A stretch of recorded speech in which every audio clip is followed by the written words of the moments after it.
गोपिका जीवनस्मरणं गोविन्दा गोविन्दा जानकी कान्तस्मरणं जय जय राम राम श्री आंजनेय स्वामिनः जय श्री सद्गुरु स्वामिनः जय நமஸ்காரம். என் பேர் ஜெயஸ்ரீ ராதா. இந்த பாகவத சப்தாகம் பண்றதுக்கான வாய்ப்பை கொடுத்த ஞானநாம விட்டல் சேனலுக்கும் லக்ஷ்மி விட்டல் மாமிக்கும் என்னுடைய மனமார்ந்த நன்றியை தெரிவித்துக் கொள்கிறேன். 7 நாள் ஸ்ரீமத் பாகவதத்தை சப்தாகமாக சொல்ல இருக்கிறேன். இன்று சப்தாகம் ஆரம்பம். முதல்ல ஸ்ரீமத் பாகவதத்தினுடைய மகிமையை பத்தி சொல்லி, அப்புறம் குந்தி ஸ்துதி சொல்லி பரீட்சித சரித்திரத்தோட ஆரம்பிக்க இருக்கிறேன். ஸ்ரீஸ்பதியான பரமாத்மா சர்வேஸ்வரன் சமஸ்த லோகத்துக்கும் க்ஷேமத்தை கொடுப்பதற்காக பலவித அவதாரங்களை செய்து தர்மத்தை சம்ஸ்தாபனம் பண்ணியிருக்கார். நாம் செய்கிற ஒவ்வொரு காரியத்துக்கும் கடைசியில பலன் என்னன்னா பகவானை போய் அடைவதுதான் வாஸ்தவமான பலன். அப்படி அந்த பகவானை அடைவதற்கு ஞானம்தான் முக்கியமான காரணம்னு ஞானான் முக்திகின்னு சமஸ்த மதங்களும் அங்கீகரிச்சிருக்கு. அப்படி அந்த ஞானத்தை அடைவதற்கு சாஸ்திரங்கள் சில மார்க்கங்களை காண்பிச்சிருக்கு. கர்மகாண்டம், ஞானகாண்டம், உபாசன காண்டம் போன்ற மார்க்கங்கள். இதுல இந்த கர்மகாண்டம், ஞானகாண்டம் போன்ற மார்க்கங்கள் இருக்கே ரொம்ப கடினமான மார்க்கம். பால்யத்திலிருந்தே குருகுலத்துல போய் வசிக்கிறது, வேதாத்தியானங்கள், சந்நியாசாதி விதிமுறைகள்லாம் விதிச்சிருக்கு. இந்த மார்க்கங்கள்ல ரொம்ப கடினமான மார்க்கம். ஆனா இந்த உபாசன மார்க்கம் இருக்கே, பக்தி மார்க்கம், ரொம்ப சுலபமான மார்க்கம். பிரேம பக்தி மூலியமாய் பகவானை போய் அடைவது. கர்மா கொஞ்சம் குறைச்சலா, பக்தி கொஞ்சம் ஏறி அப்படி க்ஷேமத்தை அடைகிற மார்க்கம். ஸ்வதர்மாச்சரணம் சக்தியாகான்ட்டால் சுகாச்சாரியா. அதாவது எந்த கர்மாவை விடவே முடியாதோ அதை மட்டும் செஞ்சுட்டு பாக்கி சமயங்கள்ல எப்பொழுதும் பகவத் பக்தி, பகவத் ஆராதனம் அப்படி இருந்து க்ஷேமத்தை அடைகிற சுலபமான மார்க்கம் பக்தி மார்க்கம். இப்படிப்பட்ட இந்த சுலபமான பக்தி மார்க்கத்தை நமக்கு காண்பிக்கிற வகையில ஏற்பட்ட கிரந்தம் ஸ்ரீமத் பாகவதம். அதனால பக்திக்கு முதல் முக்கியத்துவம் கொடுத்து இந்த புண்ணியமான கிரந்தத்தை வியாசாச்சாரியால் தன்னுடைய புத்திரனான சுகாச்சாரியாலுக்கு உபதேசம் பண்ணி, பின்பு சுகாச்சாரியால் கங்கா தீரத்துல பரீட்சித் மகாராஜாவுக்கு உபதேசம் பண்றார். கிருஷ்ணாவதாரத்தை பிரதானமாக வச்சு ஏற்பட்ட கிரந்தம் ஸ்ரீமத் பாகவதம். இந்த பாகவதம் இருக்கே, இத 1 மணி நேரம் காதால கேட்டுவிட்டா போதும். அதுக்கு என்ன பலன் தெரியுமான்னா, ஒரு காராம் பசுவை கண்ணுக்குட்டியோட சேர்த்து வேத வித்துகளுக்கு தானம் பண்ணினா எத்தனை பலனோ அத்தனை பலன் விட்டால். ஆஹா, இது பெரிய மகா பலனா இருக்கே. அப்படியானா அத்தனை பேரும் இந்த பாகவதத்தை 1 மணி நேரம் கேட்டுவிட்டு அந்த பலனை அடைச்சுடலாமே பார்த்தால் அதுதான் முடியாதுன்னு விட்டார். ஏன் தெரியுமா? கோட்டி ஜன்ம சமுத்தேன புண்ணியேனைவ துலப்யதே. கோட்டி ஜன்மாவில் புண்ணியம் பண்ணிருக்கணுமாம் இந்த பாகவதம் 1 மணி நேரம் கேட்கணுங்கிற எண்ணம் மனசுல வரத்துக்கு. இல்லைன்னா கிடைக்காதுன்னுட்டால், தேவதைகளுக்கு கூட கிடைக்காதுன்னுட்டால். அப்படிப்பட்ட புண்ணியமான கிரந்தம். அது மட்டுமல்ல, இன்னொரு பெரிய விஷயம் சொன்னார். அஸ்வமேத சகஸ்ராணி வாஜபேயாயுதானி ச சுகசாஸ்திர கதாயாஸ்து கலாம் நாருஹந்தி ஷோடசி. 1000 அஸ்வமேதம், 10,000 வாஜபேயம், இந்த புண்ணியத்தெல்லாம் தராசுல ஒரு தட்டுல வச்சுட்டு இன்னொரு தட்டுல இந்த ஸ்ரீமத் பாகவதத்தை 1 மணி நேரம் காதால கேட்ட அந்த புண்ணியத்தை வச்சு பார்த்தா, இந்த 1 மணி நேரம் பாகவதம் கேட்ட புண்ணியம் இருக்கே, அதுல 16ல ஒரு பங்கு கூட ஈடாகாதான் இந்த அஸ்வமேதம் வாஜபேயங்கள்லாம். அப்படிப்பட்ட புண்ணியமான கிரந்தம் ஸ்ரீமத் பாகவதம். இந்த பாகவதத்தினுடைய மகிமையை பத்தி எல்லா புராணங்கள்லயும் சொல்லியிருக்கா. ஸ்காந்தத்துல சொல்லியிருக்கா பாகவதத்தை பத்தி, பாத்மத்துல சொல்லியிருக்கா ஸ்ரீமத் பாகவதத்தினுடைய புண்ணியத்தை பத்தி. பாத்மத்திலிருந்து ஒரு ஆச்சரியமான சரித்திரம் கோகர்ணன் சரித்திரம். ஸ்ரீமத் பாகவதம் எத்தனை மகத்துவம் கொண்டது அப்படிங்கறத நமக்கெல்லாம் ஒரு உதாரணமா காட்டுறதுக்கான சரித்திரம் கோகர்ணன் சரித்திரம் பாத்மத்திலிருந்து. ஆத்மதேவன் ஒரு பிராமணர், அவருக்கு தொந்துலின்னு ஒரு பத்னி. இவாளுக்கு ரொம்ப வருஷங்களா சந்ததி இல்லை, குழந்தை இல்லை. அதனால இந்த ஆத்மதேவன் ரொம்ப விரக்தி அடைஞ்சுட்டார். இனிமே சரீரத்தை வச்சுக்கிட்டு பிரயோஜனம் இல்லைன்னு தோணி போயிடுறது அவருக்கு. காட்டுக்கு ஓடி போயிட்டார். அங்க போய் ஆத்மஹத்தி பண்றதுக்கான பிரயத்தனத்தை ஆரம்பிச்சுட்டால் ஆத்மதேவன். இவர் இந்த காரியத்தை பண்ணிட்டு இருக்கிறத பக்கத்துல ஒரு சன்னியாசி பிரணவஜபம் பண்ணிட்டு இருந்தார். அந்த சன்னியாசி இதை பார்த்துடுறார். இப்போ இவரை தடுத்து நிறுத்த வேண்டிய கட்டாயத்துல இருக்கார் அந்த சன்னியாசினா. ஆத்மஹத்தி பரம பாவம். இவர் உயிரை விடுறத சன்னியாசி பார்த்துட்டார். அதை தடுத்து நிறுத்த வேண்டிய கட்டாயத்துல இப்ப அவர் இருக்க. ஓடி வந்து தடுத்தார். என்னத்துக்குடாப்பா இதெல்லாம் பண்றேன்னு கேட்டார். ஆத்மதேவன் சொன்னால், இத்தனை வருஷமாச்சு சந்ததி இல்ல, எனக்கு ரொம்ப விரக்தியா இருக்குன்னு நான் ஆத்மதேவன். இந்த சன்னியாசி உடனே ஞான திருஷ்டி மூலியமா அவருடைய ஜாதகத்தை அப்படியே கிரகிச்சு பார்த்தார்.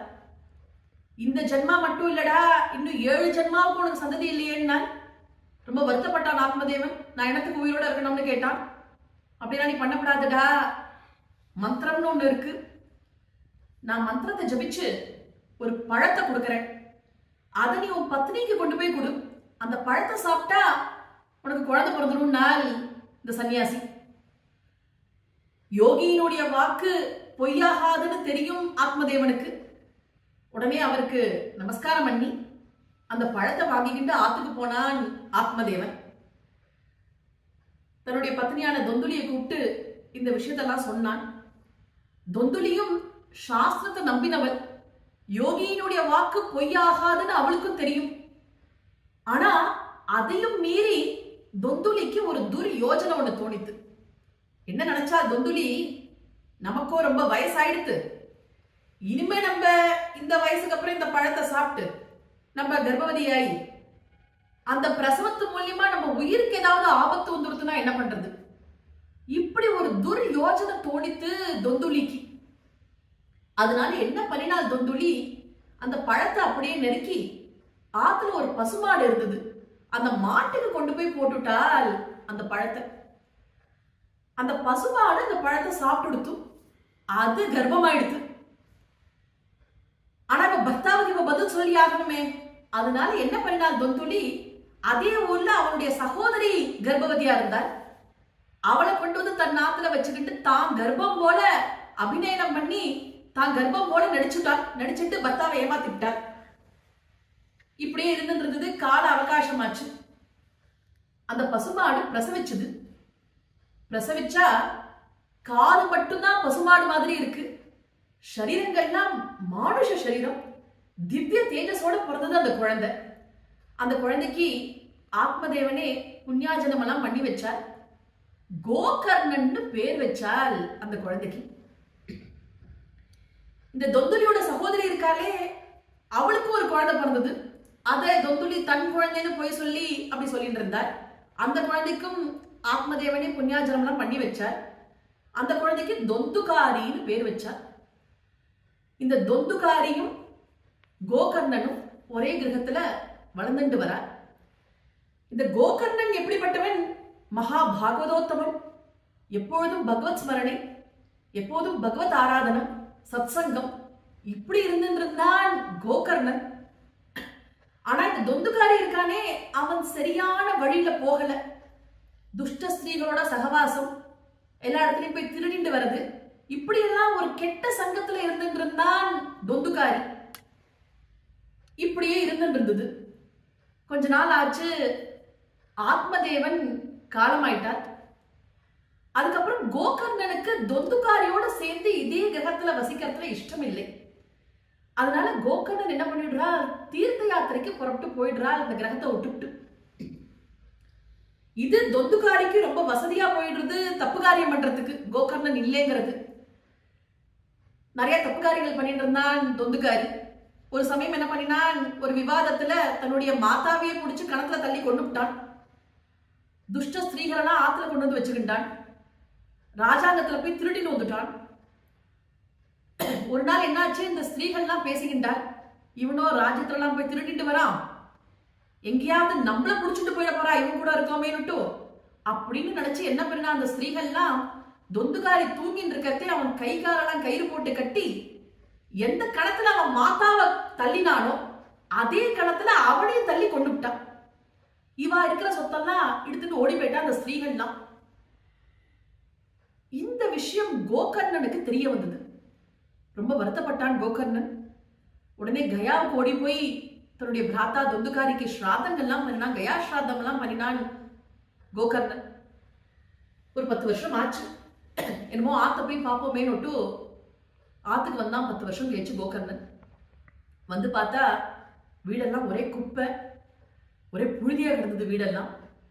எல்லாம் நல்லா சுத்தம் பண்ணிட்டு ராத்திரி 10 மணிக்கு படுத்துண்டான் கோகர்ணன். படுத்துண்டா ஒரே ஆடு கத்துற சத்தம், பூனை கத்துற சத்தம், ஒரே அசப்தம். ஏதோ ஒரு பெரிய பூதம் பக்கத்துல உட்காந்துக்கிட்டு அழுது. எழுந்து உட்கார்ந்துட்டான் கோகர்ணன். யார் நீன்னு அதட்டினான். ஏன்னா இவனிடத்துல காயத்ரினா இருக்கு. காயத்ரி இருக்கவாள் இடத்துல நல்ல கிரகங்கள்லாம் அனுகிரகம் பண்ணும், கெட்ட கிரகங்கள்லாம் நடுங்கும். இவனுக்கு பயம் இது. அதனால எழுந்துகிட்டு அதட்டினான். அதை பார்த்து யார் நீன்னு அதட்டினான். நாதாப்பா உன் பிராத்தா தொந்துகாரி கரையத்தம் இல்ல இப்படி தவிக்கிறேன்னு அழுதுது அந்த பூதம். உனக்குதான் கயா ஸ்ராதம் எல்லாம் பண்ணியாச்சே நான் தொந்துகர்ணன், கயாக்கு போய் ஸ்ராதம் பண்ணிவிட்டேனே, இன்னுடைய கரையேறிலேங்கிறியா அந்த கோகர்ணன் சொன்னான். தொந்துகாரி பதில் சொன்னான், கயா ஸ்ராத சதேனாபி முக்துர் நெய்வச்ச நெய்வச்ச. 1000 கயா ஸ்ராதம் பண்ணாலும் எனக்கு கரையேத்தம் இல்லப்பா, அத்தனை தப்பு காரியம் பண்ணிருக்கேன்னு அழுதான் தொந்துகாரி. கோகர்ணன் பார்த்தான், கயா ஸ்ராதத்தை விட மேல ஒரு விஷயம் எனக்கு தெரியலையே, என்ன பண்றதுன்னு யோசிச்சான். இருந்தாலும் பெரிவாளை வச்சுக்கிட்டு போய் விசாரிக்கிறேன்னு சொன்னான். காலம்பரை எழுந்து ஸ்நானங்கள்லாம் பண்ணிட்டு கோகர்ணன் பெரிவாள்கிட்டலாம் போய் கேட்டான். இந்த மாதிரி பிராத்தா தொந்துகாரி கயா ஸ்ராதம் எல்லாம் பண்ணிவிட்டேன், கரையேத்தம் இல்ல தவிக்கிறான், என்ன பண்றதுன்னு கேட்டான் கோகர்ணன். பெரிவாள்லாம் பார்த்தா கயா ஸ்ராதத்தை விட ஒரு மேலான ஒரு விஷயம் எங்களுக்கு தெரியலேன்னு விட்டா ஒருத்தரும். ஆனா அங்க இருந்த இன்னொரு பெரியவர் கோகர்ணனை பார்த்து சொன்னார், ஒரு மார்க்கம் இருக்கு, நீ சூரியோபாசனம் பண்ணு, சூரிய தேவன் அனுகிரகம் பண்ணி உனக்கு ஏதாவது ஒரு மார்க்கம் காட்டுவார்னால் அந்த பெரியவர். உடனே சூரியோபாசனம் பண்ணினான் கோகர்ணன். ரொம்ப கடுமையான தபஸ் பண்ணினான் சூரியனை நோக்கி. இவனுடைய தபஸ்னால என்ன பண்ணினான், ஒரு 2 செகண்ட் சூரியனை நகர முடியாம பண்ணிவிட்டான் கோகர்ணன். உடனே சூரியன் ஓடி வந்தால் அங்க, என்னப்பா இப்படி பண்ணலாமான்னு கேட்டால், இந்த மாதிரி நீங்க ஒரு அனுகிரகம் பண்ணணும் நான் கோகர்ணன். என்ன விஷயம்னா, இது மாதிரி பிராத்தா தொந்துகாரி கயா ஸ்ராதம் எல்லாம் பண்ணிவிட்டேன், கரையேற முடியல, மோட்சத்துக்கு நீங்க தான் ஏதாவது வழி சொல்லணும்னு கேட்டான் கோகர்ணன். அதுக்கு சூரிய பகவான் சொன்னால், கயா ஸ்ராதம் எல்லாம் போராதுப்பா, என்ன பண்ணணும் தெரியுமா, ஸ்ரீமத் பாகவதா முக்திஹி சப்தாகம் வாச்சனம் குருன்னார். பாகவத சப்தாகம் வைப்பா, ஏன்னா மோட்ச பிரதானமான கிரந்தம் ஸ்ரீமத் பாகவதம். அதனால பெரியவாளை வச்சுக்கிட்டு பாகவத சப்தாகத்தை பண்ணு, கரை ஏறிடுவான்னு அனுகிரகம் பண்ணிட்டு போனால் சூரிய பகவான்.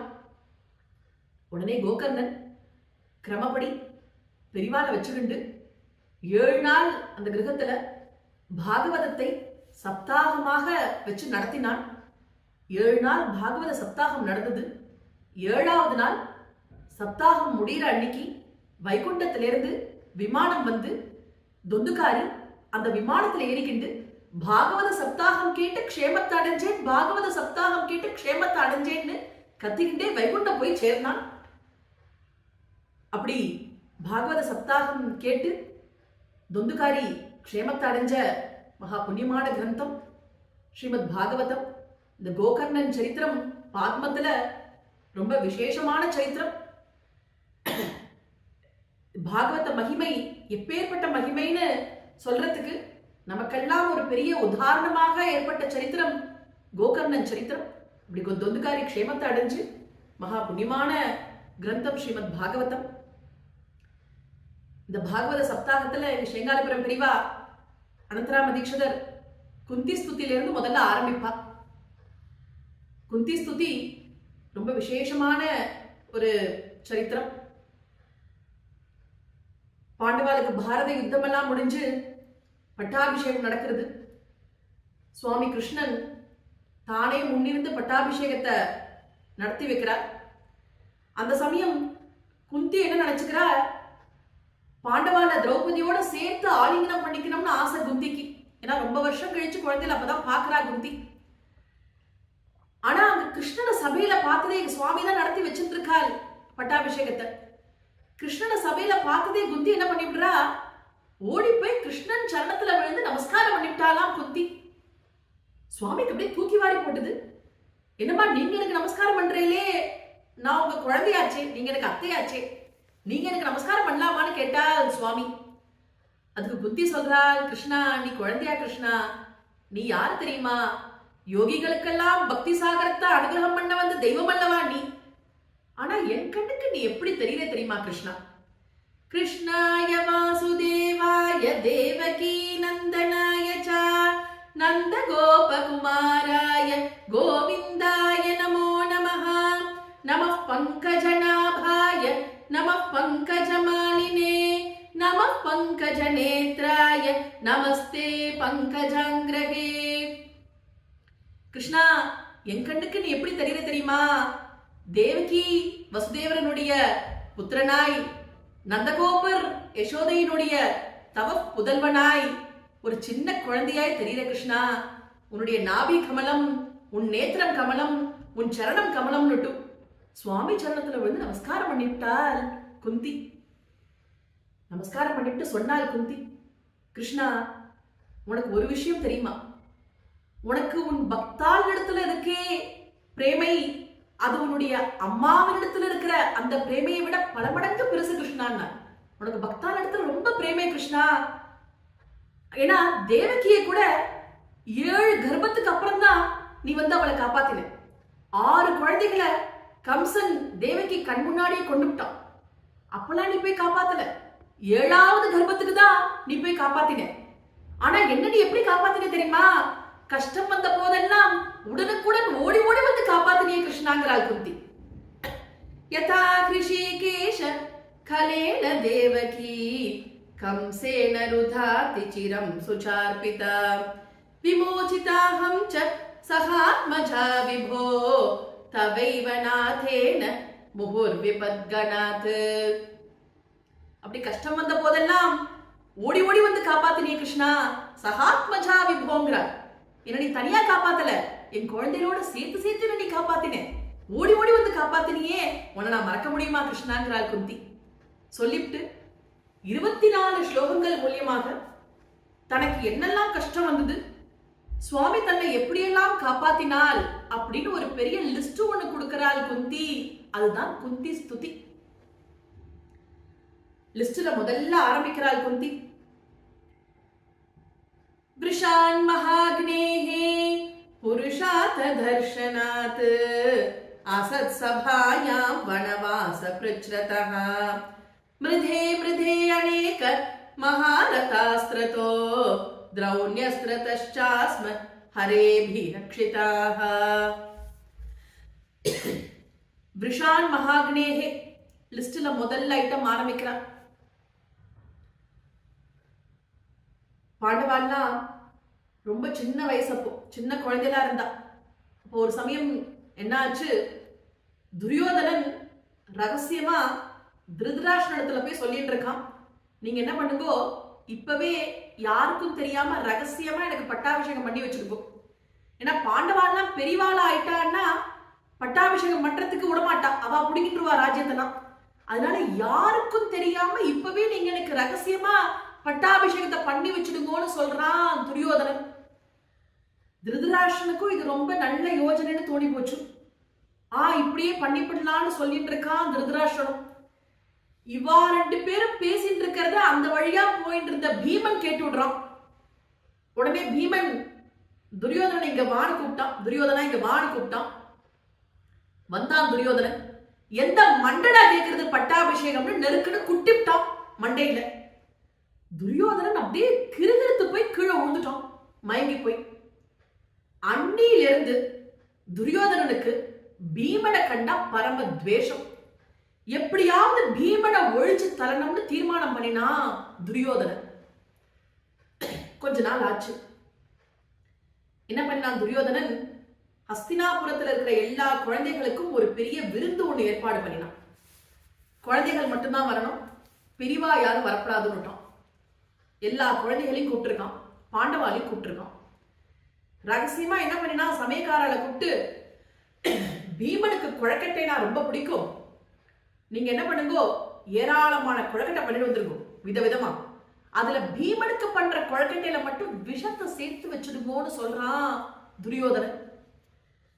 எல்லாம் இவன் ஏற்பாடு பண்ற சமயக்காரா அப்படியே பண்ணிட்டா. பாண்டவாலாம் வந்திருக்கா விருந்துக்கு.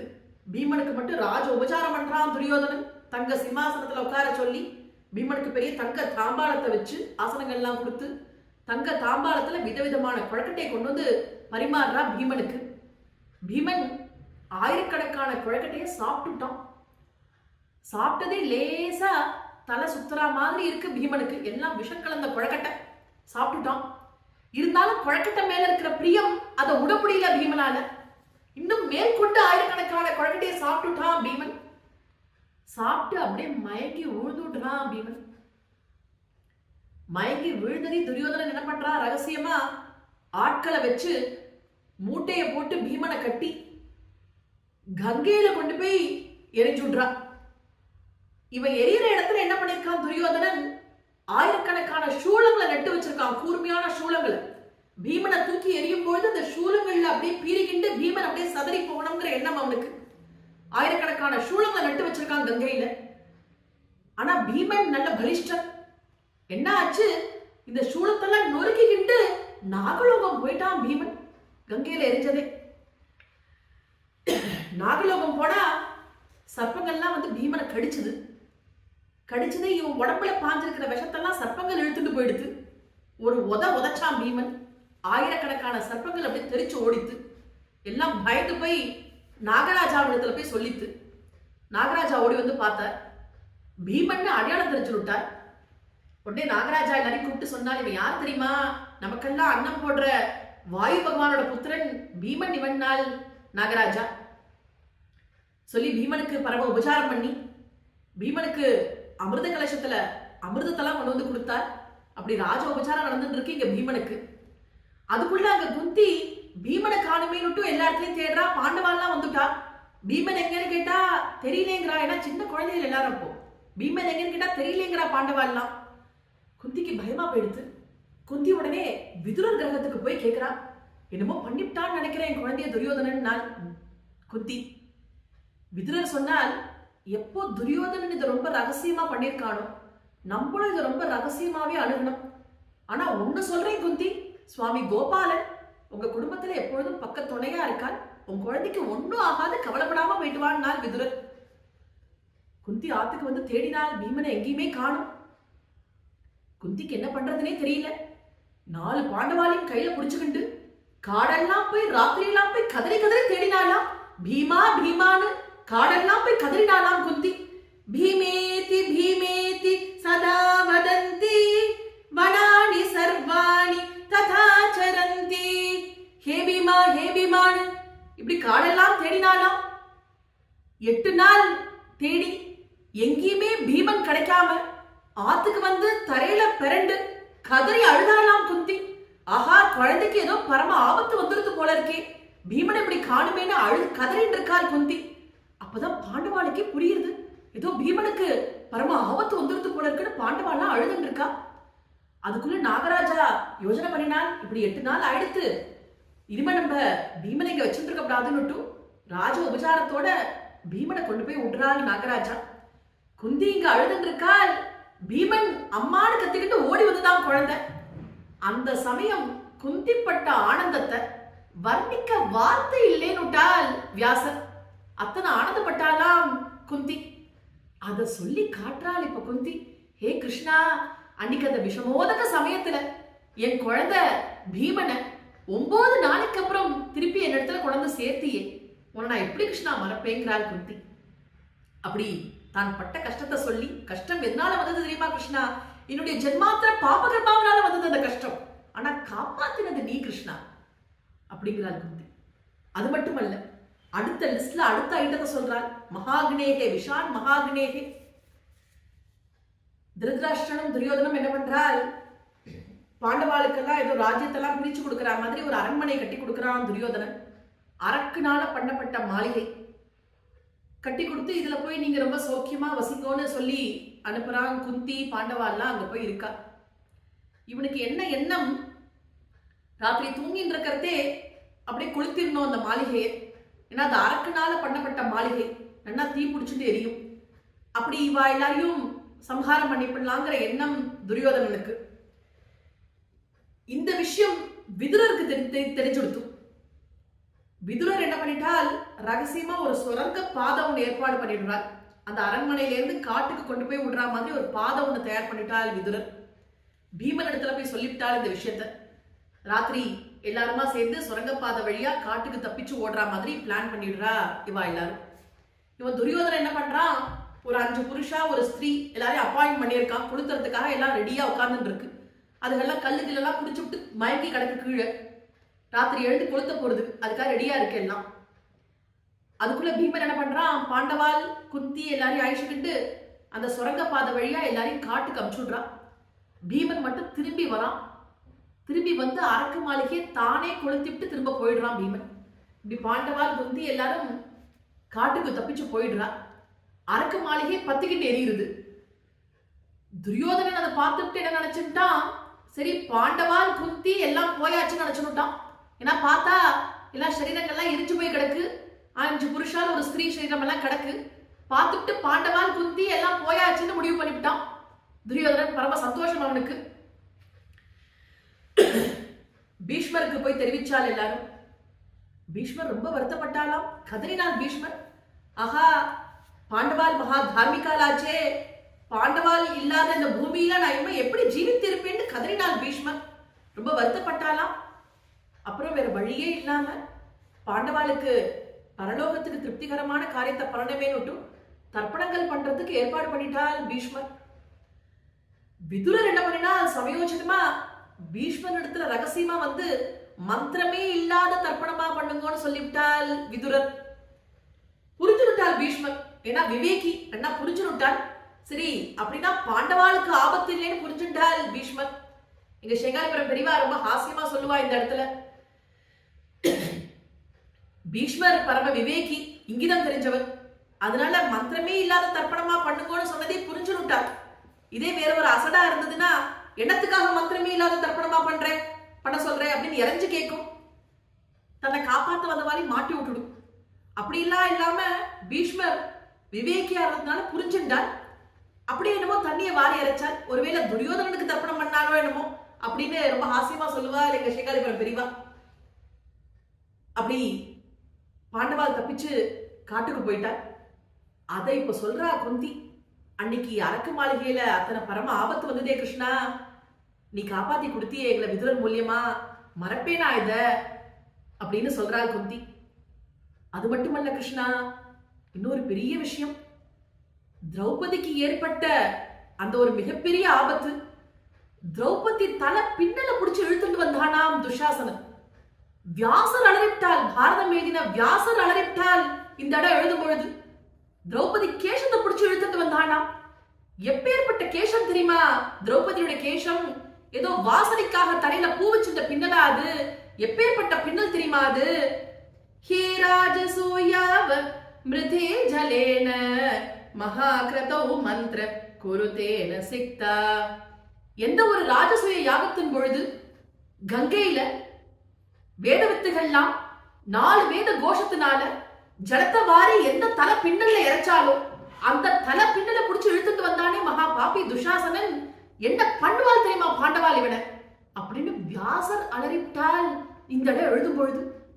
குந்தி சொல்றார், கிருஷ்ணா அன்னைக்கு திரௌபதிய காப்பாத்தி கொடுத்தியே கிருஷ்ணா, இல்லைன்னா நாங்களாம் இன்னைக்கு ஜீவித்து இருக்க முடியுமா கிருஷ்ணாங்கிறாள் குந்தி. எவ்வளவு பெரிய விஷயம், உன்னை மறப்பேனா கிருஷ்ணா. அது மட்டுமல்ல, அஜ்ஞாத வாசத்துல விராட்ட தேசத்துல கீச்சகனிடத்துல ரொம்ப கஷ்டப்பட்டா திரௌபதி. பீமன் வதம் பண்ணினான். பகாசுரன் ஒரு பெரிய அசுரன் ஒரு கிராமத்தை படாது பாடுபடுத்தி வச்சுருந்தான். பீமன் பகாசுரனை வதம் பண்ணினான். இடுமன் அடிச்சான் பீமன். இவா எல்லாரையும் பீமன் தான் வதம் பண்ணினான். ஆனா குந்தி என்ன சொல்றா, கிருஷ்ணா இந்த யுத்தத்தெல்லாம் பீமனுடைய பலத்தினால நாங்க ஜெயிக்கல கிருஷ்ணா, அர்ஜுனன் பலத்தினால நாங்க ஜெயிக்கல கிருஷ்ணா, உன்னுடைய தெய்வ பலம் இருந்தது ஜெயிச்சு வந்தோங்கிற. உன்னுடைய தெய்வ பலம் இருந்தது கிருஷ்ணா, ஜெயிச்சு வந்தோம். பீமன் பலத்தினால நாங்க ஜெயிச்சுடல, அர்ஜுனன் பலத்தினால நாங்க ஜெயிச்சுடல கிருஷ்ணா. இப்படி ஆபத்து வந்த போதெல்லாம் உன்னுடைய தெய்வ பலம் இருந்தது, ஜெயிச்சு மேல வந்தோங்கிறாள் குந்தி. அப்படி விஷான் மகாக்னேஹே புருஷாத் தர்ஷனாத் ஆசத் சபாயாம் வனவாச ப்ருச்ரதஹ மிருதே மிருதே அநேக மகாரதாஸ்த்ரதோ த்ரௌண்யஸ்த்ரதச்சாஸ்ம ஹரேபிரக்ஷிதாக. அப்படி ஆபத்து வந்த போதெல்லாம் ஓடி ஓடி வந்து காப்பாத்திரியே கிருஷ்ணா அப்படின்னு சொல்லி சுவாமிக்கு ஆயிரக்கணக்கான நமஸ்காரங்களை பண்ணிவிட்டாள் குந்தி. சுவாமி பார்த்தால், அம்மா இப்படி இத்தனை நமஸ்காரம் பண்ணிவிட்டேல, எனக்கு ஏதாவது ஒரு வரம் கேளுங்க, நான் உங்களுக்கு ஏதாவது ஒரு வரம் கொடுக்கிறேன்னாள் சுவாமி. அதுக்கு குந்தி ரொம்ப ஆச்சரியமான ஒரு வரம் கேட்டாலாம். என்னன்னா, விபத சந்து நஹ சஸ்வத் தத்ர தத்ர ஜகத்குரு. கிருஷ்ணா எனக்கு என்ன வரம் வேணும் தெரியுமா? எப்போதும் எனக்கு நிறைய துக்கத்தை கொடுக்கணும்னு கேட்டாலாம். நிறைய கஷ்டத்தை கொடு, நிறைய துக்கத்தை கொடுன்னு கேட்டால் குந்தி. சுவாமிக்கு தூக்கி வாரி போட்டது. அம்மா ஆனந்த கடனான என்னிடத்துல துக்கம் ஏதுமா பக்தாளுக்கு கொடுக்கறதுக்கு, எதுக்குமா துக்கத்தை கேட்கிறேன்னாள் சுவாமி. ஏன் நல்ல ஐஸ்வர்யத்தை கேட்கப்படாதா, நல்ல வித்தியை கேட்கப்படாதா, நிறைய தனதானியங்களை கேட்கப்படாதா, துக்கத்தை போய் கேட்கணுமா என்னிடத்துல வந்துன்னு கேட்டாள் சுவாமி. அதுக்கு குந்தி சொல்றாள், கிருஷ்ணா ஐஸ்வர்யம் பணம் காசெல்லாம் வந்துடுத்துனா கூடவே இன்னொன்னு வருமே, என்ன பண்ணுவேன் நான்? ஜன்மைஸ்வர்ய ஸ்ருத ஸ்ரீபிஹி ரேதமானஃப் மதஃப் புமான. கிருஷ்ணா ஐஸ்வர்யம் வந்துடுத்துனா கூடவே இன்னொன்னு வந்துடுமே, மதம் வந்துடுமே, கர்வம் வந்துடுமே, நான்கிற அகம்பாவம் வந்துடுமே. அதனால எனக்கு அதெல்லாம் வேண்டாம் கிருஷ்ணான்னு. ஏன்னா துக்கம் வந்த பொழுதுதான் ஹே கிருஷ்ணா, ஹே நாராயணா என்னை காப்பாத்து அப்படிங்கிறதுக்காகவாவது உன்னுடைய நாமாவை சொல்லி அலறுவான். அதனாலவாவது உன் நாமாவை சொல்லி அலரட்டுமே கிருஷ்ணா, அதனால நிறைய கஷ்டத்தை கொடு கிருஷ்ணான்னு கேட்டாள் குந்தி. ரொம்ப ஆச்சரியமான ஒரு வரன் கேட்டாள். சுவாமி, அம்மா எனக்கு ஆயிரக்கணக்கான நமஸ்காரங்களை பண்ணிவிட்டேன், கஷ்டத்தை பக்தாளுக்கு கொடுக்கறதுக்கு எனக்கு தெரியாதுமா அப்படின்னு சுவாமி குந்திக்கு அனுகிரகம் பண்ணி நித்தியம் ஏகாந்தத்துல குந்திக்கு தர்ஷனம் பண்ணி வச்சாள் சுவாமி. அப்படி பாண்டவால் பட்டாபிஷேக சமயத்துல குந்தி இப்படி 24 ஸ்லோகங்கள் மூலியமா சுவாமிய ஸ்தோத்திரம் பண்ணி நமஸ்காரம் பண்ணினாள். குந்தி ஸ்துதி ரொம்ப விசேஷமான சரித்திரம். ஸ்ரீங்காலபுரம் பெரியவா எப்பொழுதும் குந்தி ஸ்துதி சொல்லிதான் பாகவதத்தை ஆரம்பிப்பார். அப்படி பட்டாபிஷேகம் முடிஞ்சு தர்மபுத்திரர் ராஜ்ய பரிபாலனம் பண்ணிட்டு வந்துட்டு இருக்கார். ரொம்ப சௌக்கியமா இருந்துட்டு இருக்கு ராஜ்யத்துல எல்லாம். பகு வருஷம் ராஜ்யம் ஆண்டால் தர்மபுத்திரர். அதுக்கப்புறம் ஒரு தினம் இனிமே இந்த ராஜ்யம் எல்லாம் வேண்டான்னு தோணி போயிடுறது. திரௌபதி சகிதம் பாண்டவா ஸ்வர்காரோகணம் பண்றதா முடிவு பண்ணிவிடுறா. திரௌபதி சகிதம் ஸ்வர்காரோகணத்துக்கு புறப்பட்டு போயிடுறாள் பாண்டவாள். பரீட்சத்தின் இடத்துல ராஜ்யத்தை ஒப்படைச்சுடுறாள். பரீட்சத்து அபிமன்யுனுடைய புத்திரன் பரீட்சத்து, அர்ஜுனன் புத்திரன் அபிமன்யு, அபிமன்யுனுடைய பிள்ளை பரீட்சத்து. அந்த பாண்டவால் வம்சத்துக்கும் கௌரவால் வம்சத்துக்கும் ஒரே வாரிசு பரீட்சத்து மட்டும்தான் பாக்கி, மற்றதெல்லாம் போயாச்சு. அப்படி பரீட்சத்தின் இடத்துல ராஜ்யத்தெல்லாம் ஒப்படைச்சுட்டு இவெல்லாம் கிளம்பி புறப்பட்டு போயிடுறா ஸ்வர்க்கத்துக்கு. பரீட்சத்து ராஜ்யம் ஆண்டுன்னு வந்துட்டு இருக்கார். பரீட்சத்து ராஜ்யத்துல தர்மம் சத்தியம் எல்லாம் நன்னா இருந்துட்டு இருக்கு, சௌக்கியமா இருந்துட்டு இருக்கு. ஒரு நாள் பரீட்சத்து வேட்டையாடுறதுக்காக காட்டுக்கு போனான் ராஜா. வேட்டையாட போன சமயத்துல பரீட்சத்துக்கு ரொம்ப பசிதாகம் ஏற்பட்டது. அந்த பசிதாகம்னா அது எப்படிப்பட்ட பசின்னா, பாகவதத்துல ஒரு பதம் போட்டால் இதுக்கு அபூத பூர்வகான்னு ஒரு பதம் போட்டிருக்கார். அபூத பூர்வகா, இதுவரை அவன் வாழ்க்கையில ஏற்படாத பசியும் இதுவரை அவன் வாழ்க்கையில ஏற்படாத தாகமும் அன்னைக்கு அவனுக்கு உண்டாச்சான் பரீட்சத்துக்கு. உடனே எங்கேயாவது தண்ணி கிடைக்குமான்னு தண்ணியை தேடிக்கிட்டு போயிட்டு இருக்கான் பரீட்சத்து. இருக்கும்போது ஒரு ஆசிரமம் கண்ணுக்கு தெரியுது. அந்த ஆசிரமத்துக்குள்ள போறான். அங்க ஷமீகர் உட்கார்ந்து இருக்க. ஷமீகர் பரம தேஜஸ்வி, அபாரமான தபோபலம் கொண்ட மகரிஷி ஷமீகர். அவர் கடுமையான தபஸ்ல இருக்கார் ஷமீகர். இவன் என்ன பண்ணினான், பரீட்சித்து ஷமீகர் பக்கத்துல போய் தண்ணீர் தண்ணீர்னு கத்தினா அவர் காதுல போய். அவருக்கு சரீரம் மறந்து போச்சு, அவருக்கு காதுல விழல. ஏன்னா தபோபலம்னா அவர் எந்த நிலையில இருந்தாங்கிறார் ஷமீகர், லயம்ங்கிற அந்த நிலையில இருந்தாலாம் ஷமீகர். இந்த லயம்ங்கிறது எப்படிப்பட்ட நிலைங்கிறார், பூஜா கோட்டி சமம் ஸ்தோத்திரம். கோட்டிக்கணக்கான பூஜைகள் பண்ணினா என்ன பலன் கிடைக்குமோ, ஒரே ஒரு ஸ்தோத்திரம் பண்ணிவிட்டா அந்த பலன் முழுக்க கிடைச்சிடுமோ. ஸ்தோத்திர கோட்டி சமோ ஜபஹா, கோட்டிக்கணக்கான ஸ்தோத்திரங்களை பண்ணினா என்ன புண்ணியமோ, ஒரு 10 நிமிஷம் ஜபத்தை பண்ணிவிட்டா அந்த புண்ணியம் கிடைச்சுடுறதுன்னு. ஜபகோட்டி சமம் தியானம், கோட்டிக்கணக்கான வருஷங்கள் ஜபம் பண்ணினா என்ன புண்ணியமோ, ஒரு நிமிஷம் தியானம் பண்ணி சித்தத்துல அப்படியே பகவானை ஸ்மரிச்சா அதுக்கு அத்தனை பலன் சொல்லிவிட்டா.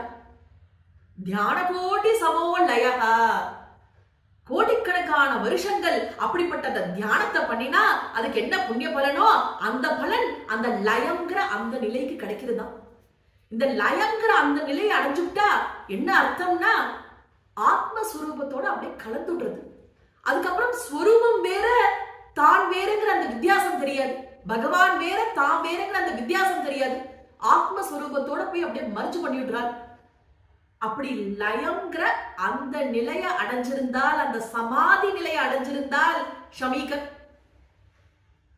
அதனால அவருக்கு சரீரம் மறந்து போச்சு.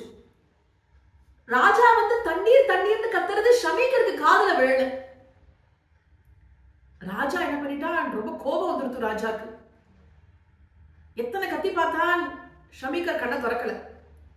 என்ன நினைச்சுட்டான் பரீட்சத்து, இவர் ஷமீகர் நம்மள அவமானப்படுத்துறான்னு நினைச்சுட்டான் பரீட்சத்து. நான் எப்பேற்பட்ட ஒரு சக்கரவர்த்தி, ஒரு மகாராஜா, நான் வந்து தண்ணி கேட்கிறேன், என்னமோ கண்ணை திறக்காம உட்கார்ந்து இருக்கார் ஷமீகர், வேஷம் போடுறாள், பொய் சமாதின்னு நினைச்சுட்டானாம் பரீட்சத்து. பொய் சமாதின்னு நினைச்சுட்டான். என்னத்துக்காக அப்படி நினைக்கணும், பரம பாகவதோத்தமன் அப்படி தோரணமா அவனுக்கு எல்லாம் காலத்தின் கட்டாயம் விட்டார், காலத்தின் கொடுமை விட்டார். அப்படி பொய் சமாதின்னு நினைச்சானாம் பரீட்சத்து. நினைச்சது மட்டுமல்ல, ரொம்ப கோபம் வந்து ஒரு அசட்டு காரியத்தை பண்ணிட்டு போனான். என்ன பண்ணினான், சது பிரம்ம ரிஷிரம் சே கதா சுமரகம் ருஷா வினிர்கச்சன் தனுஷ்கோட்யா நிதாய புரமாகமத். என்ன பண்ணினான், வில்ல எடுத்தான். வில்லினுடைய நுனியினால கீழே ஒரு செத்து போன பாம்பு ஒண்ணு கடந்தது. அந்த பாம்பு அப்படி வில்லால ஏத்தினான். ஷமீகர் கழுத்துல அந்த பாம்பை மாலையா போட்டுவிட்டு அங்கிருந்து புறப்பட்டு போயிட்டான் ராஜா. ஷமீகர் கழுத்துல மரிச்சு போன பாம்பு தொங்குறது. அவருக்கு இதெல்லாம் ஒண்ணும் தெரியல, அவர் மட்டும் கண்ணை மூடிட்டு லயத்துல இருக்கார். புறப்பட்டு போயிட்டான் ராஜா கோபத்துல. இந்த சமயம் என்னாச்சு, ஷமீகரனுடைய புத்திரன் ஸ்ருங்கின்னு பேரு, சின்ன குழந்தை ஸ்ருங்கி, அவன் கௌஷிகி நதிக்கரையில விளையாடிட்டு இருக்கான், ரிஷிகுமாரர்களோட விளையாடிட்டு இருக்கான். சமயத்தெல்லாம் பொறுக்கிட்டு இருக்கா குழந்தைகள்லாம். அதுல ஒரு ரிஷிகுமாரன் ஸ்ருங்கியை பார்த்து சொன்னான், என்னடா ஸ்ருங்கி, என்னமோ பிரமாதமா விளையாடிட்டு இருக்கியே, இந்த சமயம் உன் பிதா கழுத்துல ஒரு மரிச்சு போன சர்ப்பம் தொங்குறதே உனக்கு தெரியலையான்னு கேட்டான் ஸ்ருங்கியை பார்த்து. அத்தனை ஞான திருஷ்டி குழந்தைகளுக்கெல்லாம். இந்த ஸ்ருங்கி எப்படிப்பட்டவனால், தஸ்ய புத்திரோ அதி தேஜஸ்வினால், பாகவதத்துல அதி தேஜஸ்வின்னு விட்டார். பரம தேஜஸ் கொண்டவன், அபாரமான தபோபலம் கொண்டவன் ஸ்ருங்கி. 4 வேதத்தையும் கரைச்சு குடிச்சவனாம் ஸ்ருங்கி. அத்தனை ஞான திருஷ்டி அவனுக்கு. உடனே ஸ்ருங்கி என்ன பண்ணினான், ஞான திருஷ்டி மூலியமா பார்த்தான். பார்த்தா ஷமீகர் தபஸ்ல இருக்கார், கழுத்துல மரிச்சு போன சர்ப்பம் தொங்குறது. யாருன்னு பார்த்தான், பரீட்சத்துன்னு தெரிஞ்சுட்டான். ரொம்ப கோபம் வந்துருத்தான் ஸ்ருங்கிக்கு. என்ன பண்ணினான், கௌஷிகி நதியில இறங்கிக்கின்றான், கையில தண்ணி எடுத்துக்கின்றான். பரீட்சத்து அரண்மனை இருக்கிற திசையை நோக்கி நின்னுகின்றான். எந்த ஒரு பரீட்சத்து மரிச்சு போன சர்ப்பத்தை பிதா கழுத்துல போட்டானோ, இன்னிலிருந்து எண்ணி 7வது நாள் பாம்புகளுக்கெல்லாம் தலைவனான தக்ஷகன் வந்து கடிச்சு அவனுக்கு மரணம் உண்டாகட்டும் அப்படின்னு சொல்லி சபிச்சு தண்ணிய வாரி இறைச்சு விட்டான். பரீட்சத்து இருக்கிற திசையை நோக்கி சபிச்சு விட்டான். இன்னிலிருந்து எண்ணி 7வது தினம் தக்ஷகன் மூலியமாக மரணம்னு சபிச்சு விட்டான் ஸ்ருங்கி. உடனே ஆத்துக்கு போனான். ஆசிரமத்துல போய் பிதாவை பார்த்தான். ஷமீகர் கழுத்துல பாம்பு தொங்கின்றதை பார்த்தான் ஸ்ருங்கி. ஓடு கதறி அழுதானா. இப்படி நான் புத்திரன் உயிரோட இருக்கத்தே எங்க அப்பாக்கு இந்த நிலைமையான்னு கத்தினான் ஸ்ருங்கி. அப்பதான் ஷமீகருக்கு அந்த சமாதி நிலை கிளஞ்சு கண்ணை திறந்து பார்க்கறாள் ஷமீகர். பார்த்தா ஸ்ருங்கி அழுதுன்னு இருக்கா. ஸ்ருங்கிய பார்த்ததே தூக்கி வாரி போட்டது ஷமீகருக்கு. ஸ்ருங்கிய பார்த்து கேட்டார் ஷமீகர், ஏதாவது தப்பு காரியம் பண்ணிவிட்டியான்னு கேட்டார். உன் முகத்துல தேஜஸ் காணுமே, ஏதாவது தப்பு காரியம் பண்ணிவிட்டியா, யாரையாவது சபிச்சுட்டியான்னு கேட்டால் ஸ்ருங்கிய பார்த்து. ஸ்ருங்கி பதில் சொன்னான், உங்க கழுத்தை பாருங்கன்னா. கழுத்தை பார்த்தார். பார்த்தா சர்ப்பம் தொங்குறது. யாரு ராஜா பரீட்சத்து போட்டு போனானோன்னு கேட்டார். ஆமான்னா. அதுக்கு நீ என்ன பண்ணினேன்னு கேட்டார் ஸ்ருங்கியை பார்த்து. சாபம் கொடுத்துட்டேன்னா. என்ன சாபம்னு கேட்டார். இன்னிலிருந்து எண்ணி 7வது நாள் பாம்புகளுக்கெல்லாம் தலைவனான தக்ஷகன் வந்து கடிச்சு அவனுக்கு மரணம் உண்டாகட்டும்னு சபிச்சுட்டேன் நான் ஸ்ருங்கி. ரொம்ப வருத்தப்பட்டாள் ஷமீகர். ஆஹா, இப்படிப்பட்ட மகா தப்பு காரியத்தை பண்ணிவிட்டியடா. அவன் எப்பேற்பட்டவன் தெரியுமா? மகா பாகவதோத்தமன்டா அவன். பாண்டவால் வம்சம்டா. பகவான் நம்பின குடும்பம்டா அந்த குடும்பம். இப்படி ஒரு தப்பு காரியத்தை நீ பண்ணலாமா? இனிமே இதை என்னால கூட சரிப்படுத்த முடியாது என்னால் ஷமீகர். இதெல்லாம் இர்ரிவர்சிபிள். சாபம் கொடுத்தாச்சுன்னா கொடுத்தாச்சுதான். இனிமே என்னால கூட இதை சரிப்படுத்த முடியாதேடா. இப்படி பண்ணிவிட்டியடா. நான் பாம்பை தூக்கி போட்டுவிட்டா என்ன, ஏதோ கோபத்துல பண்ணிவிட்டா. அதை தூக்கி எரிஞ்சுட்டு ஒரு ஸ்நானத்தை பண்ணா சரியா போச்சு. அதுக்கு இப்படி ஒரு சாபம் கொடுக்கணுமா அப்படின்னு ரொம்ப வருத்தப்பட்டாள் ஷமீகர். பகவான் இடத்துல போய் நமஸ்காரம் பண்ணி மன்னிப்பு கேட்டுட்டாலாம். என் குழந்தை தப்பி ஒரு பாகவதனை போய் சபிச்சுட்டா, இந்த பாவம் என் குழந்தைய பாதிக்காம இருக்கணுமேனுட்டோ சுவாமி இடத்துல போய் நமஸ்காரம் பண்ணி மன்னிப்பு கேட்டுட்டாலாம் ஷமீகர். ஸ்ருங்கியை கூப்பிட்டு சொன்னான், அரண்மனைக்கு போ, பரீட்சத்தை பார்த்து விஷயத்தை சொல்லிட்டு வந்துருன்னுட்டான். இதான் ரிஷிகளுடைய மகத்துவம். பரீட்சத்தை பார்த்து சொல்லிட்டு வந்துருன்னுட்டான். உடனே ஸ்ருங்கி கிளம்பி போறான் பரீட்சத்தை பார்க்கறதுக்கு. அதுக்குள்ள அங்க பரீட்சத்து அரண்மனையில ஸ்நானங்கள்லாம் பண்ணிவிட்டு போஜனங்கள்லாம் பண்ணிவிட்டு கொஞ்சம் விஸ்ராந்தியா இருந்தால் ராஜா. அப்பதான் பரீட்சத்துக்கு தாம் பண்ணின அந்த தப்பு காரியம் ஞாபகத்துக்கு வருது. ரொம்ப வருத்தப்பட்டான் ராஜா. ஆஹா, எப்பேற்பட்ட தப்பு காரியத்தை நான் பண்ணியிருக்கேன். இப்படிப்பட்ட ஒரு காரியத்தை நான் பண்ணலாமா? பாண்டவால் வம்சத்துல பிறந்துட்டு பகவான நம்பின குடும்பமாச்சே, ரிஷிகளை தெய்வமா மதிச்ச குடும்பமாச்சே நம்ம குடும்பம். இந்த குடும்பத்துல பிறந்துட்டு நான் இந்த தப்பு காரியத்தை பண்ணலாமா அப்படின்னு நினைச்சு ரொம்ப வருத்தப்பட்டான் நாம் ராஜா. என்ன நினைச்சான்?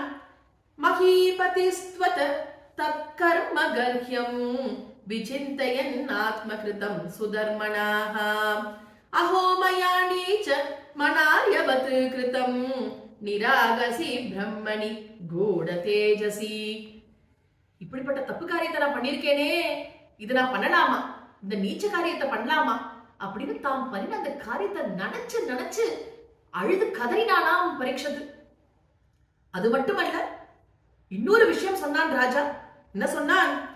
துருவம் ததோமே கிருததேவ ஹேலநாத் துரத்யயம் வியசனம் நாதி தீர்காத் ததஸ்து காமம் த்வதனிஷ்கிருதாய மே யதா ந குர்யாம் புனரேவ நத்மத்தா. என்ன பண்ணினான்? எனக்கு ஒரு மிகப்பெரிய தண்டனையானது கிடைக்க போறது, ஒரு மிகப்பெரிய துக்கம் தனக்கு வரப்போறது புரிஞ்சுட்டான் ராஜா. ஒரு மிகப்பெரிய தண்டனை எனக்கு காத்துன்னு இருக்கு. அது மட்டுமல்ல, அந்த தண்டனை எனக்கு கூடிய சீக்கிரம் கிடைக்கணும்னு நினைச்சான் ராஜா. அப்பதான் அந்த தப்பு காரியத்தை நான் திரும்ப பண்ணாம இருப்பேன். அந்த தண்டனை எனக்கு கூடிய சீக்கிரம் கிடைக்கணும். அதுவும் எப்படிப்பட்ட தண்டனையா இருக்கணும் தெரியுமா? சதுரங்க சைன்யத்தோட கூடின என் ராஜ்யம் அப்படியே தீப்பற்றி எரியணும். அந்த தீயினுடைய ஜுவாலை ஆயிரக்கணக்கான மைலுக்கு அப்படியே வீசணும். அந்த ஜுவாலையை பார்த்து ஜனங்கள்லாம் ரிஷிகளுக்கும் மகான்களுக்கும் துரோகத்தை பண்ணினா குடும்பங்கள்லாம் இப்படிதான் தீப்பற்றி எரியும்னு அத்தனை பேருக்கும் நானே ஒரு பெரிய உதாரணமா இருக்கணும்னு அழுதான் ராஜா. அப்படி கதறினானா தாம் பண்ணின காரியத்தை நினைச்சு பரீட்சத்து கதறின் இருக்கான். பரீட்சத்து ஸ்ருங்கி அப்பதான் அரண்மனைக்குள்ள நுழையிறான். ஸ்ருங்கி வரத பார்த்தால் ராஜா ஓடி போய் ரிஷிகுமாரனுக்கு நமஸ்காரம் பண்ணினார். ஆசனங்கள்லாம் கொடுத்து உட்கார சொன்னார். புரிஞ்சுட்டான் பரீட்சத்து எதுக்கு ஸ்ருங்கி வந்திருக்கான்னு புரிஞ்சு கொடுத்து பரீட்சத்துக்கு வந்த விஷயம் என்னன்னு கேட்டார். ஸ்ருங்கி சொன்னான் விஷயத்த, உங்களை நான் சபிச்சு விட்டேன் நான். என்ன சாபம்னு கேட்டான் பரீட்சத்து. இன்னிலிருந்து எண்ணி 7வது நாள் பாம்புகளுக்கெல்லாம் தலைவனான தக்ஷகன் மூலியமா உங்களுக்கு மரணம் உண்டாகணும்னு சபிச்சு விட்டேன் நான் ஸ்ருங்கி. ராஜா ரொம்ப பரம சந்தோஷப்பட்டானா. ஆஹா, உங்களுக்கு எத்தனை காருண்யம், 7 நாள் எனக்கு அவகாசம் கொடுத்திருக்கே, எத்தனை தயை உங்களுக்கு, எத்தனை காருண்யம் உங்களுக்கு. ஸ்ருங்கிக்கு நமஸ்காரம் பண்ணினான் பரீட்சத்து.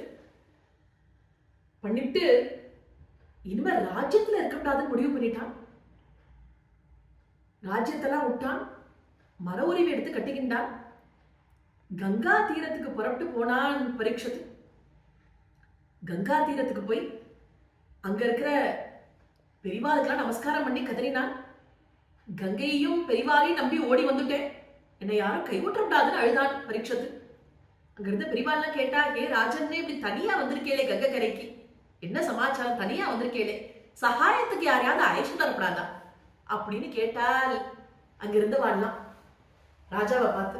அதுக்கு பரீட்சத்தை சொன்னான், நான் ஒண்ணு தனியா அநாதனா வந்துடல, ஹிருதயத்துல நாராயணன் கோபாலன் வச்சுட்டு இருக்கேன், சுவாமி துணைக்கு வந்திருக்கார், நான் தனியா வரலேன் நான் பரீட்சத்து சொல்லிவிட்டு சொன்னான். 4 7 பிரம்ம சாபம், தக்ஷகன் மூலியமா மரணம், மார்க்கம் தெரியல, கங்கையும் பெரிவாரையும் நம்பி வந்துட்டே, யாரும் கைவிட்டக்கூடாது, ஒரு மார்க்கம் சொல்லணும், கரையேற்றத்துக்கு ஒரு வழியை காட்டணும்னு பிரார்த்தனை பண்ணிக்கிட்டான் பரீட்சத்து. பரீட்சத்து சொன்னான், இந்த பொய்யான சரீரத்தை தக்ஷகன் வந்து கடிச்சு மரணம் ஏற்பட்டா எனக்கு அதனால ஒரு பயமும் இல்லை. ஆனா கடைசி காலத்துல பகவான பத்தி பகவத் சரித்திரங்களை என் காதுனால கேட்கணும், பகவான பத்தி கேட்டு க்ஷேமத்தை அடையணும், அதுக்கு ஒரு சரியான மார்க்கத்தை நீங்க யாராவது எனக்கு காட்டணும் அப்படின்னு வேண்டிக்கின்றான் பரீட்சத்து. உடனே அங்க இருந்த பெரியவாள்லாம் ஒவ்வொருத்தர் எழுந்து ஒவ்வொரு வழி சொல்ல ஆரம்பிச்சான். ஒருத்தர் சொன்னா, ஹே ராஜன்னு, நீ என்ன பண்ணணும், விஷ்ணுவை ஆராதிக்கணும், விஷ்ணுவை ஆராதிச்சா உனக்கு மோட்சம் கிடைச்சிரும்னால் ஒரு பெரியவர். உடனே இன்னொரு பெரியவர் எழுத சொன்னார், அதெல்லாம் விஷ்ணுவை ஆராதிக்கிறதாவது, விஷ்ணு ஒரு மாயாவி, நீ பரமேஸ்வரனை ஆராதிக்கணும், ஏன்னா ஆசுதோஷி சிவன், சிவனை விட பிரசாதம் பண்ற தெய்வம் ஒருத்தரும் கிடையாது, அதனால நீ சிவனை ஆராதிக்கணும்னால் ஒரு பெரியவர்.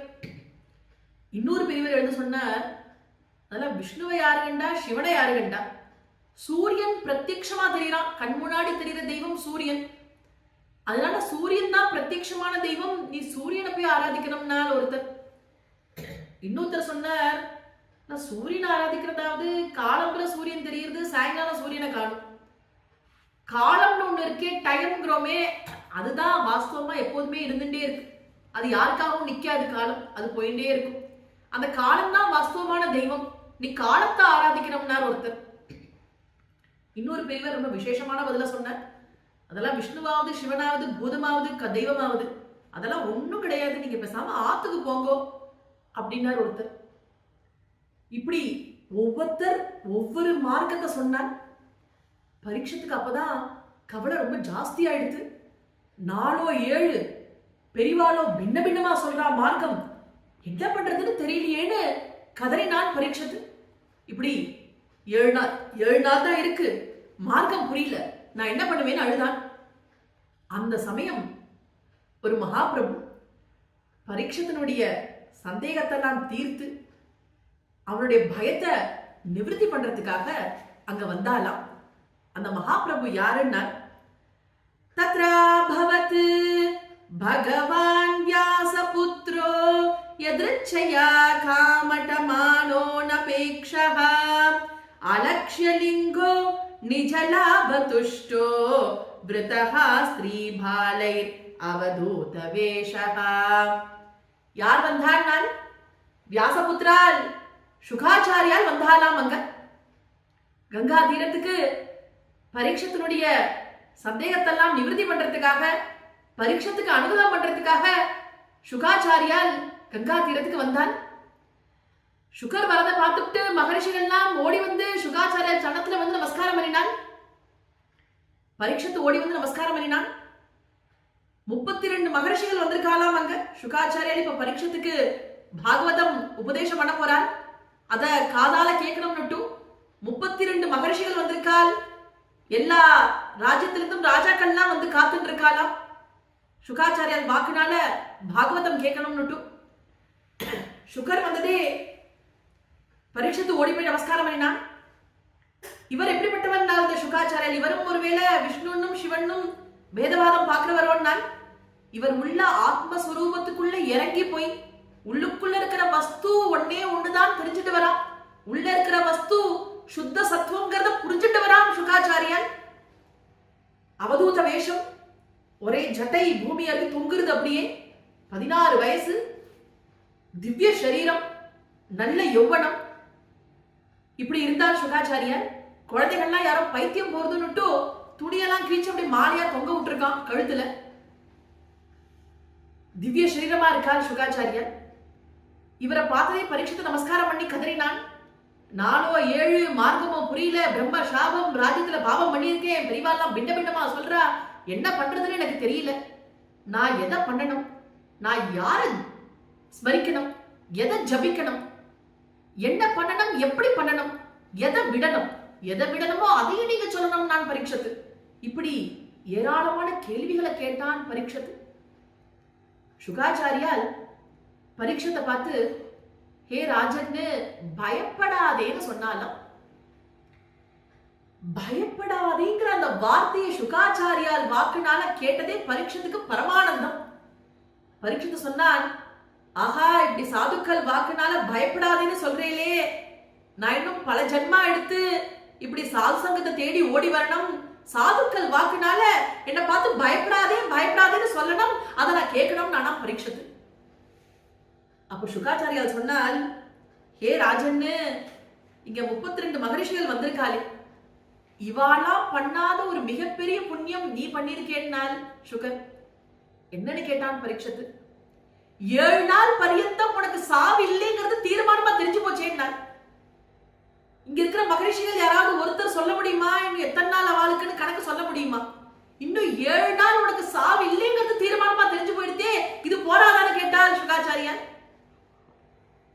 சொல்லிட்டு சொன்னாரா, என்னுடைய பிதா வியாசாச்சாரியார் துவாபர யுக முடிவுல ஸ்ரீமத் பாகவதம்ங்கிற அந்த மகா புண்ணியமான கிரந்தத்தை எனக்கு உபதேசம் பண்ணியிருக்கார். அந்த பாகவதத்தை இந்த 7 தினம் உனக்கு நான் சப்தாகமாக உபதேசம் பண்றேன்னு சொல்லி அனுகிரகம் பண்ணி ஸ்ரீமத் பாகவத சப்தாகத்தை பரீட்சித் மகாராஜாவுக்கு சுகாச்சாரியார் கங்கா தீரத்துல உபதேசம் பண்ண ஆரம்பிக்கிறார். மகரிஷிகள் ராஜாக்கள்லாம் அதை கேட்க ஓடி வந்திருக்கார். இப்படி பாகவத சப்தாகம் ஆரம்பமாகிறது. இன்று சப்தாகத்தினுடைய முதல் நாள். அடுத்த நாட்களில் பாகவதத்திலிருந்து பல சரித்திரங்களை சொல்ல இருக்கிறேன். ஸ்ரீங்காலபுரம் பிரிவா ஸ்ரீ அனந்தராம தீட்சனுடைய அனுகிரகம் அத்தனை பேருக்கும் கிடைக்கணும். எல்லாரும் இந்த பாகவத சப்தாகத்தை கேட்டு பகவானுடைய பிரசாதத்தை அடைய வேண்டும்னு பிரார்த்தனை பண்ணிக்கிறேன். கோபிகா ஜீவன ஸ்மரணம் கோவிந்தா கோவிந்தா.